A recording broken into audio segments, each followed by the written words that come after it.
अभी तक हमारे को ये बताया गया था कि श्री कृष्ण जी ने गीता का ज्ञान अर्जुन को कहा और उसको युद्ध के लिए प्रेरित किया। हम अभी तक इसी बात पर आरूढ़ थे, लेकिन जब से हमें तत्व ज्ञान प्राप्त हुआ है, सदग्रंथों को स्वयं देखा और पढ़ा, उनको समझा है, तो उसके बाद पता चला कि गीता जी में तो श्री कृष्ण जी ने एक शब्द भी नहीं बोल रखा। श्री कृष्ण जी के अंदर प्रवेश करके प्रेतवत काल भगवान ने, ज्योति निरंजन ने, महाविष्णु भी जिसे कहते हैं, उसी ने सारा ज्ञान बोला है, जो ब्रह्म 21 ब्रह्मांड का प्रभु है। तो उस ब्रह्म को, ब्रह्म ने ये ज्ञान दिया है और पूर्ण ब्रह्म के लिए संकेत दिया है। इसमें दो ही प्रभु विशेष चलते हैं, एक ब्रह्म एक पूर्ण ब्रह्म, जिसे परम अक्षर ब्रह्म भी कहते हैं। जैसे क्षर ब्रह्म ये ज्योति निरंजन, अक्षर ब्रह्म ये पर ब्रह्म, अक्षर पुरुष भी जिसे कहते हैं, और परम अक्षर ब्रह्म ये पूर्ण ब्रह्म सत्य पुरुष, उसकी तरफ संकेत किया है। तो 8वें अध्याय का देखिएगा पवित्र गीता जी,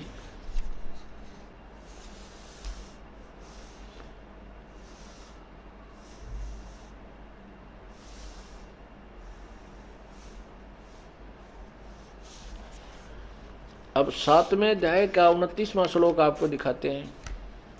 ये है अध्याय नंबर 7।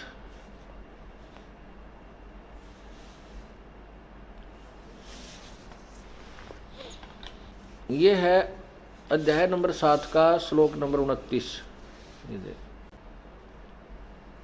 इसके अंदर लिखा है, जरा मरण मोक्षाय माम आश्रित्य यतन्ति ये ते ब्रह्म तत्व विदु। ये ब्रह्म तत्व, इसको तत्व ब्रह्म भी बोलते हैं। ते ब्रह्म तत्व यानी तत्व ब्रह्म विदु कृष्णम अध्यात्मम कर्म च अखिलम। यहां देखो,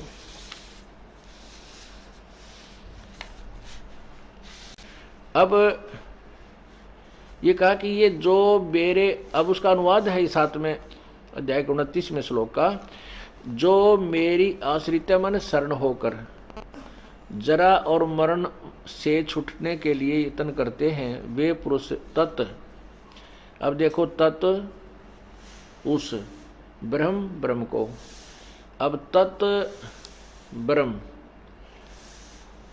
उस ब्रह्म को, तत् ब्रह्म उस ब्रह्म को यानी उस परमात्मा को, ब्रह्म माने परमात्मा को, संपूर्ण अध्यात्म को तथा संपूर्ण कर्म को जानते हैं।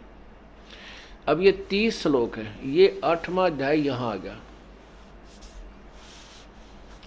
8वां अध्याय। इसमें प्रथम श्लोक में ही अर्जुन ने पूछा है, किम तत्ब्रह्म किम अध्यात्म किम कर्म पुरुषोत्तम अधिभूतम च किम प्रोक्तम अधिदेवम किम उच्यते।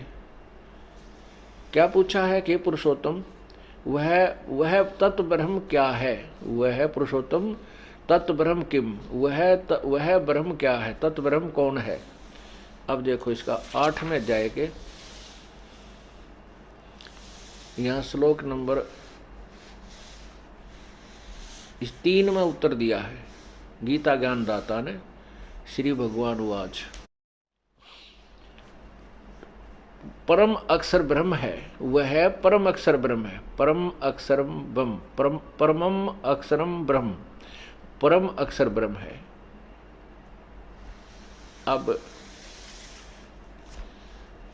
उसी के विषय में कहा है 15वें अध्याय के, उसी तत्व ब्रह्म यानी पूर्ण परमात्मा के विषय में 15वें अध्याय के 4थे श्लोक में 1 से लेकर 4 श्लोक में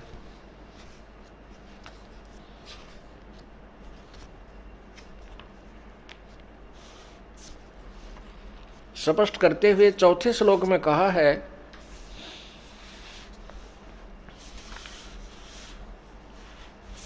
ये देखिएगा अध्याय नंबर 15, ये श्लोक नंबर 4 है, ये श्लोक नंबर 4 है। अब क्या कहा कि जब तत्वदर्शी संत मिल जाए उससे ज्ञान प्राप्ति के उपरांत तो उसके पश्चात उस परम पद रूप परमेश्वर को भली भांति खोजना चाहिए, जिसमें गए हुए पुरुष यानी साधक फिर लौटकर संसार में नहीं आते, जिस परमेश्वर से इस पुरातन संसार वृक्ष की प्रवृत्ति विस्तार को प्राप्त हुई, अर्थात जिस भगवान ने इसकी रचना की है सारे संसार की, उसी आदि पुरुष नारायण के मैं शरण हूं। गीता ज्ञान दाता कहता मैं भी उसी की शरण में हूं। गीता ज्ञान दाता भगवान कह रहा कि मैं भी उसी की शरण में हूं। इस प्रकार दृढ़ निश्चय करके उस परमेश्वर का मनन और निधिध्यासन करना चाहिए। इसी के विषय में अब स्पष्ट हो गया कि गीता ज्ञान दाता ब्रह्म है, वो तत्व ब्रह्म यानी उस अन्य परमात्मा, ये क्षर ब्रह्म है जो गीता ज्ञान दे रहा है श्री कृष्ण जी के शरीर में प्रवेश होकर के, और वो पूर्ण ब्रह्म के विषय में संकेत कर रहा है। इसी के विषय में 18वें अध्याय के 62वें श्लोक में कहा है, कहा कि हे भारत, तू सर्व प्रकार से उस परमेश्वर की शरण में जा, तत्व ब्रह्म की शरण में जा। उसकी कृपा से ही तू परम शांति और सनातन परम धाम को, सनातन माने सदा रहने वाला, जो कभी विनाश नहीं होता, पुरातन सबसे पहले वाला। अब देखिएगा 18वें अध्याय का 62वां श्लोक, हे भारत, सब प्रकार से उस परमेश्वर की शरण में जा, उस परमात्मा की कृपा से ही तू परम शांति को, सनातन परम धाम को प्राप्त होगा। शाश्वतम स्थानम, सदा रहने वाला यानी सत्य, शाश्वतम माने सत्य, और सदा परम धाम माने स्थानम माने धाम, सतधाम सतलोक को प्राप्त होगा।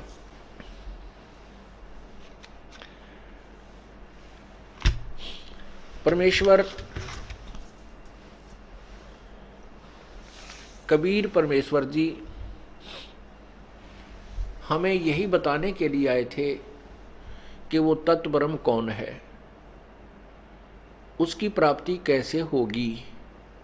सब सद्ग्रंथों ने और तत्वदर्शी संतों ने केवल एक पूर्ण परमात्मा की साधना की तरफ संकेत और निर्देश दिया है। यही गीता जी भी, हमारी पवित्र गीता जी बता रही है कि उसी की पूजा से सर्व सुख होते हैं।